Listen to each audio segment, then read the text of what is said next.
நம்ம கிட்ட Vespa BS4 19 model ஒரே owner fancy number T58 local registration 13 வண்டி நம்பர் குவாலிட்டியா இருக்கு வண்டி. வீடியோ பார்த்தீங்கன்னா டபுள் கலரா தெரியும். ஒரு சைடில் பார்த்தீங்கன்னா பிங்க் கலர்ல தெரியும், இன்னொரு சைடில் பார்த்தீங்கன்னா செரி ரெட் கலர்ல தெரியும். வண்டி குவாலிட்டியா இருக்கு. ஒரே ஓனர், மதுரை ரிஜிஸ்ட்ரேஷன், சர்வீஸ் ரெக்கார்டோட இருக்கு வண்டி.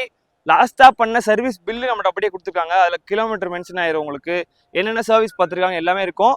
பக்காவான கண்டிஷன்ல இருக்கு. கார்பரேட்டர் வண்டி முக்கியமா. இந்த வண்டிக்கு நம்ம பெஸ்டா கேட்கற விலை 19 ஒரே ஓனர் மதுரை வண்டிக்கு 53,000. பிரைஸ் ஃபிக்ஸட் இல்லை, 60,000 65,000 வரைக்கும் விற்கிறாங்க. நீங்க OLXோ ஃபேஸ்புக்கோ இன்ஸ்டாலே பார்த்தீங்கன்னா தெரியும் 19 வெஸ்பா எவ்வளோ விற்கிறாங்க மதுரை வண்டின்னு. இந்த வண்டி நம்ம கேட்கற விலை 53,000. பிரைஸ் ஃபிக்ஸட் இல்லை, 53. உங்க கையில 20,000 இருந்தாலே போதும். சிபில் ஸ்கோர் இல்லாம லோன் நம்ம அரேஞ்ச் பண்ணி கொடுத்துடலாம். வண்டி இருக்கடா ஹரி பைக்ஸ். நீங்க போஸ்ட் பண்ற டேட் பார்த்தீங்கன்னா செப்டம்பர் 18. வண்டி பார்த்தீங்கன்னா குவாலிட்டியா இருக்கு. செல்ஃப்ல உங்களுக்கு போட்டு காட்டுறேன். டிஸ்கோட வந்துடும். அது போக கம்பெனி பிரேக்கிங் சிஸ்டம் வந்துடும், CBS வந்துடும். தேங்க்யூ.